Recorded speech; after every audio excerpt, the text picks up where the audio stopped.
સમાચારની વાત કરવામાં આવે તો અમદાવાદના સરખેજ નજીકથી ક્રાઇમ બ્રાન્ચની ટીમે 1 કરોડથી વધુની કિંમતનું ડ્રગ્સ ઝડપી પાડ્યું। હજુ 6 સપ્ટેમ્બરે અમદાવાદની વટવા જીઆઈડીસીમાંથી 200 કિલો ગાંજાનો જથ્થો પકડાયો હતો।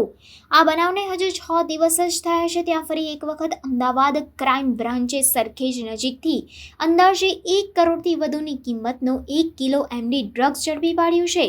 ડ્રગ્સ માફિયાઓએ આ વખતે ડ્રગ્સ છુપાવવા માટે નવી મોડસ ઓપરેન્ડી અપનાવી છે। કારના ટાયરમાં ડ્રગ્સ છુપાવેલું હતું। પોલીસે ટાયર ખોલી પહેલા ટ્યુબ બહાર કાઢી હતી, બાદમાં અંદર ટાયર ફરતે હાથ ફેરવ્યો તો 2 પેકેટમાં 1 કરોડનું 1 કિલો એમડી ડ્રગ્સ મળી આવ્યું હતું। સામાન્ય રીતે એમડી ડ્રગ્સનો ઉપયોગ યુવા લોકો મોટે ભાગે કરી રહ્યા છે, ત્યારે આ વેપાર કઈ રીતે અને કોના દ્વારા ચલાવવામાં આવતો હતો તેને શોધવા માટે પણ પોલીસે પ્રયાસ શરૂ કર્યો છે।